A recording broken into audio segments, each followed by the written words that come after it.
1. I've been a server for over 5 years in fine dining restaurants. I recently left my old restaurant for a fresh start and applied at an arguably better one. I applied as a server online, but the description of the job title did entail working as a server's assistant and food runner for a few weeks to prove capabilities and work ethic. I knew this was a common practice in highly respected restaurants and applied anyways. I got called back for an interview where I was told the same thing. I was hired and given minimal hours to start out. No complaints from me. I know this is how the industry works.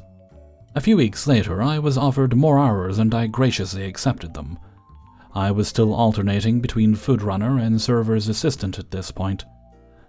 I was told by the servers and GM how well I was doing and how good my performance was. I was thankful to be recognized. We lost a couple servers around this time, and I noticed the ad for servers had gone back up on Indeed. They'd go on to hire more servers within the coming weeks, and I was beginning to get confused. We were very short-staffed in food runners, and the expediter seemed fed up with his job as well. I stuck it out in hopes of moving up soon. About a month or so later, the expediter was fired for lack of work. I thought that was a lousy excuse to let someone go, but I understood. He'd frequently have horrible attitudes and talk back to the chef and GM, big no-nos. There were 2 other food runners besides myself. One had been working there for a year or so. She didn't want to be a server, but had asked for the expediter position as it was a raise and more hours. They offered the position to me soon after, and I accepted, not knowing this was the position my coworker had been waiting for. My GM told me this position would be temporary and that I would start server training in January. This caused some more drama, and I apologized profusely to my coworker. She assured me it wasn't my fault, but put in her 2 weeks. I asked my GM about my pay and if I'd have an increase with my new job title. She told me that I hadn't been there long enough to be considered for a raise. I understood. This was back in September, if I'm correct. Currently, it's January and I still haven't started training to be a server. I feel as if I am very educated on our menu, standards, and practices. I've been asked to essentially wait on tables for servers in a pinch, and have done so without batting an eye. I work 40 to 50-hour weeks as an expediter, training new servers frequently to do the job I have been promised. We are still extremely short-staffed on food runners, and I work by myself, or with only 1 other person occasionally. They blame the low staffing on our hourly pay, and claim that they can't afford to pay more people what they pay me an hour. I was given a substantial raise a couple weeks ago, but I can't help but think that I'm being taken advantage of. I make decent money, and I really like this restaurant, but I don't feel appreciated or that my skills are being utilized. I keep being told you'll be a server as soon as we can get someone to take your position.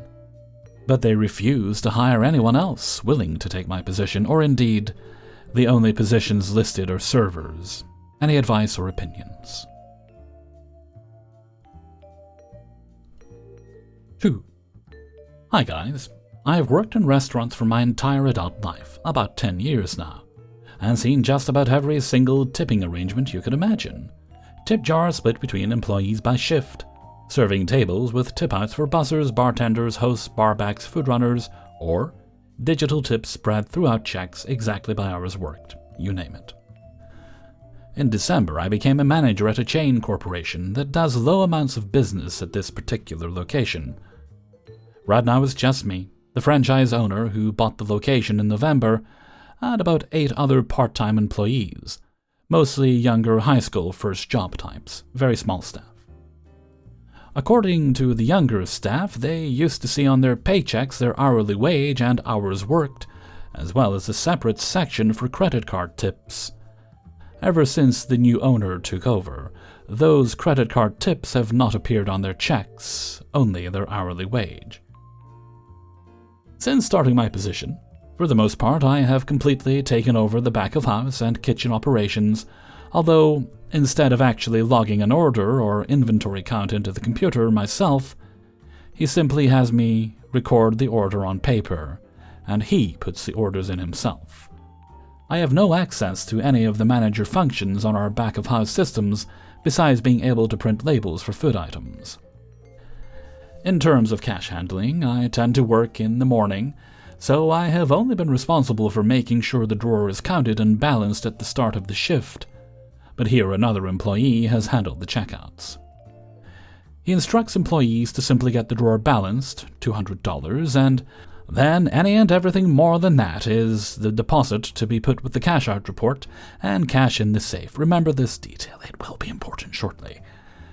Meanwhile, for weeks now, I've had several conversations with employees about tips and wondering where they go, and frankly, most of them seem confused and slightly upset about it, but haven't said anything to him or felt like they could do anything about it.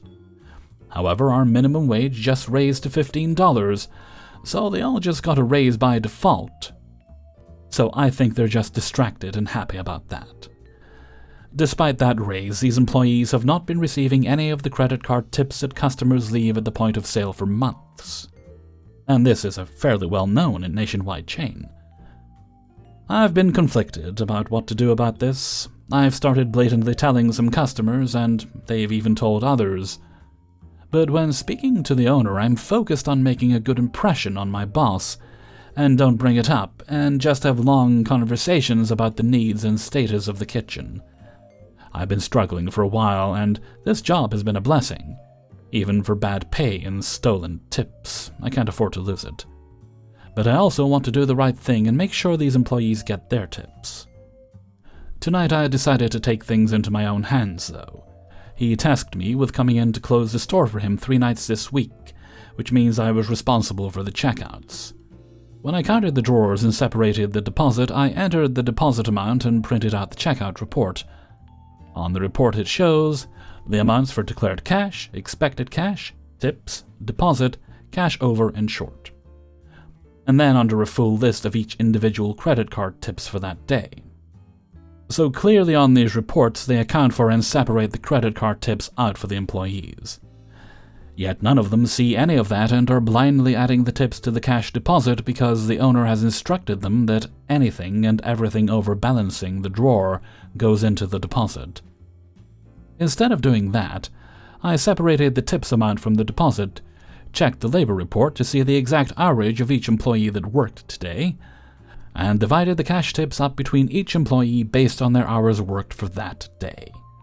Their tips are sitting in named baggies in the office that I will give them when they come in. It is their money. I don't know how this trend will continue or what will happen when the owner returns on Thursday, but I'm hoping he will be empathetic. I have taken this job extremely seriously and operated with complete integrity for his business, and will always continue to do so.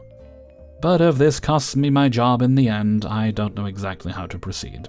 Any thoughts are appreciated. Edit. The next day. I spoke with family and friends for a long time today, getting their opinions on everything. My mom owning her own business herself, and even spoke anonymously with the Department of Labor about what to do while giving little details besides the state I work in to decide my actions carefully.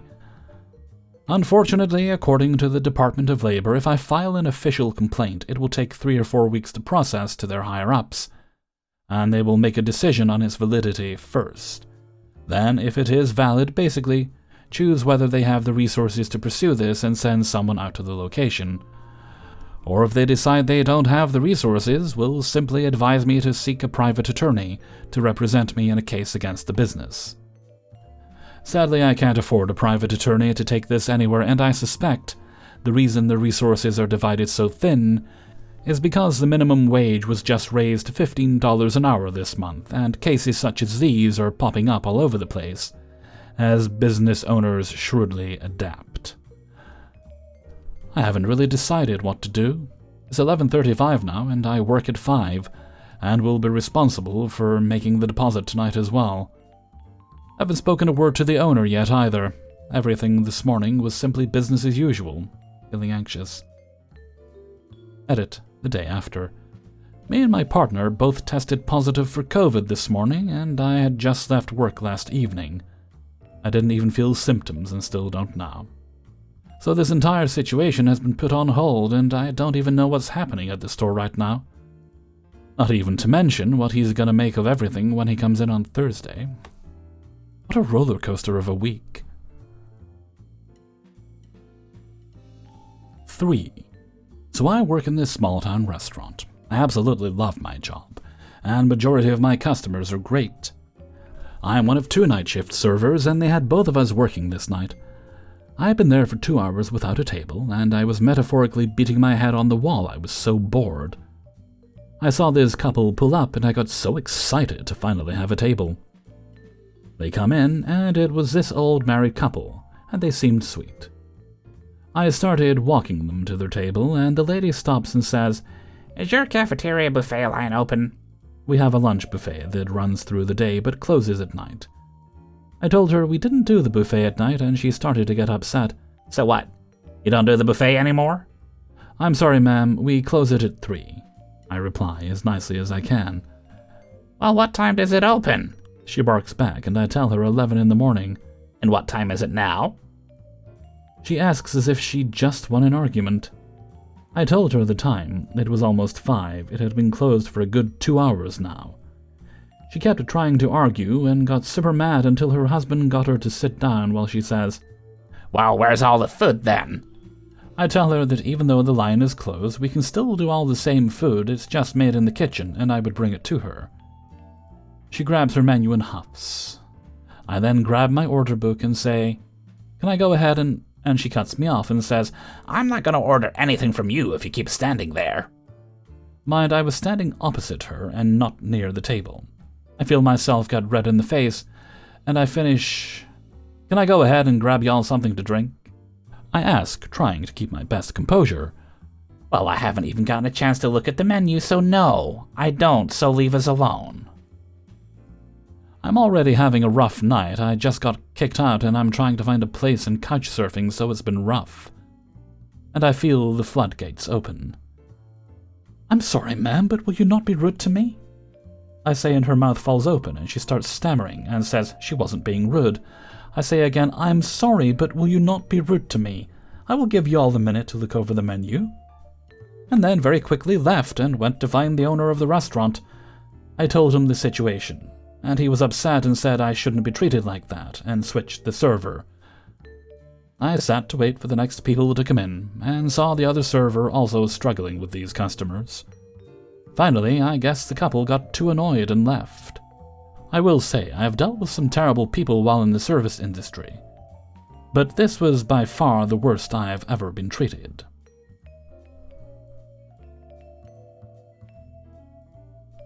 4. I quit my job today. In August, I was hired as a full-time server for a new restaurant. It's an upscale Mexican place with genuinely good food and drinks, and I was excited to work there. It is owned by 3 brothers. One runs server stuff, one runs finances, and the other mostly runs the supermercado next door. During my interview, I mentioned that I would be a full-time student come January, and my availability would drop to 2 shifts a week. In October, I was promoted to a keyholder position, and became the primary closer. I agreed to 3 closed a week with a shift lead base pay plus tips, and more responsibilities. I reminded them that in January my availability was going to change. They said I could keep those shifts as lead shifts for the most income possible while I was a student. From October to the end of December, I closed 5 nights a week, almost every week. The money was great, but I was starting to burn out. 2 weeks ago, I noticed a catastrophic payroll error. I have since received $750 in back pay, and our finance manager has redesigned the system to make sure this never happens again. He's a good dude, this is relevant, and we have a great working relationship. On Monday, the servers received a series of extremely harsh and unprofessional texts from one of the owners. One of the texts stated that if you weren't available for slow shifts, you wouldn't get scheduled for busy shifts. At this point, I'm not worried. I've had multiple conversations where I've been assured by more than one owner that I'm in the clear. Until yesterday. The schedule posts I'm not on it. Interesting. I text the shift lead, who does the schedule, and she says she put me on it, but it was changed before it was approved and posted. Even more interesting. I texted the owner asking for clarification around the new scheduling policy and was left on read. School has started. I am a week into classes on a giant new campus I've never been to. This is stress I simply do not need. Everyone has a breaking point, and mine is when I go above and beyond and it is not recognized. I wrote a scathing quit letter denouncing the profits over people model and the lack of professionalism and dropped off my key. 2 hours later, I get a call from the finance guy. I don't answer. He leaves me a voicemail. It's slightly panicked, and he wants to know if I'm willing to have a conversation, and he reassures me that I am an excellent employee. I called him back, and we talked for about 20 minutes. The owners did not decide on texts together. The boys are fighting. He asked if there was anything he could do to mend this relationship, and I told him no. I also told him transparency about who decided on the content of the texts would go a long way right now. He was nothing but apologetic and sincere, which felt fucking great. 5. So I'm still on the fence about whether to be enraged or bless their soul, if you know what I mean. Working the well at my bar with open seating directly in front of me for maximum guest engagement, i.e., yes, this one is also a lemon drop, they're quite popular. Couple seats themselves at Primewell location, and within an actual minute, 60 seconds have already told each other to shut up and stop talking. They order some decently priced cocktails, and I move along, hoping the sugar and alcohol might shave the edge off of them. Their petty argument continues as they labor through a conversation concerning him ripping off the local fire departments with whatever he currently peddles, by buying wholesale and charging them as individual units to the department, and her responding 5 times in a row, "Are we going to New York still in April?" All the while flailing her arms enough to almost knock the plates out of a host's arms while running food. After finally ordering, with a drawn-out back and forth on whether he had a steak the last time they were here or not, their appetizer arrives just as the tickets end, and it's the perfect time to do a check-in and run away. I grab a quick drink of water, ask my manager about rolling official breaks, and jump back in my well. That's when I see it. A fork on my well grate, right next to my stirring vessels. As I'm staring at this fork, waiting for my processing skills to click in, ADHD AF. Firefighter Scammer looks up and states in a huff, "Yeah, that fell on the floor. I need a new one." My server brain autopilot kicks on and I say, with a smile, "Of course, not a problem." I grab the offending silverware, walk it to Dish Pit, and grab him a new one, along with a sani rag. As I calmly wipe down my grates and well, he looks over and clocks what I'm doing, quickly looking away as if he just stared directly into the sun. So I say to no one in particular, "Health Code is adamant we sanitize anything that has made contact with the floor before continuing operations." A few moments go by before he decides to engage with my words, to which he replies, "Geez, I didn't even think about that," and returns to berating his partner for laughing at him, and I quote, "Been too damn loud right now." Hardly an acknowledgement, definitely not an apology. The rest of the interaction went just as poorly, with her insistent remarks about wanting a candle for her birthday on their dessert, then becoming distraught that everyone is looking at her. When it was brought out, we don't even sing. Cue coming back from my 10 to just him at the bar top, a half-eaten dessert, and a hand signal with a simultaneous verbal, "Check." I run his card and give him the thank you and have a fabulous night spiel. And wish his partner a happy birthday one more time. Hoping to leave on a high note. He says she's quite upset. I ask if there's anything we can do, and he barks, "No, she's fine." Leaves so urgently he almost topples the bar stool, grabbing his jacket. Tipped $20 on 186, and will probably be back in this week. So, enraging or concerning to the general intelligence of the human race? Thanks for listening, and have positive thoughts to you all.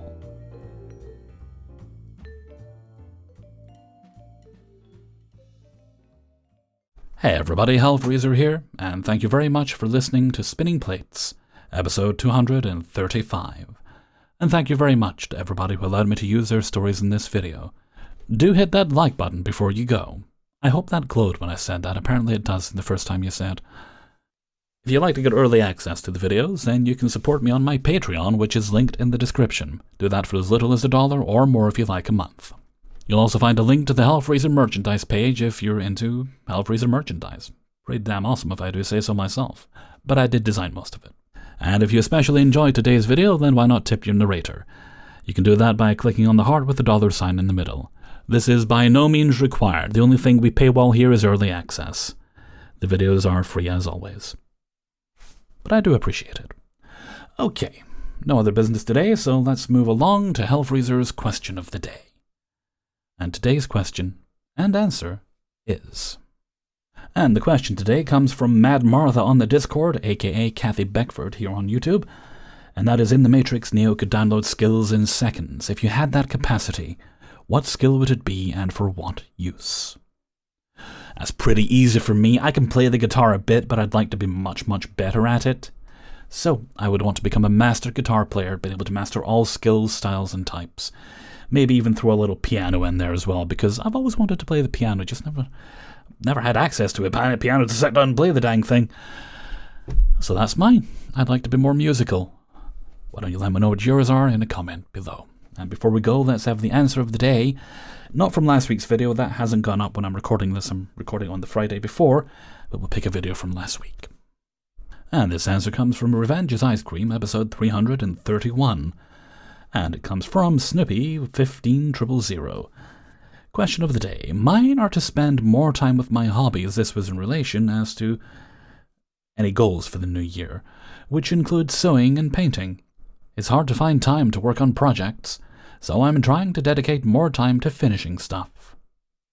I can definitely relate to that. There's a few little projects I've got on the go that I'm just trying to find time to finish.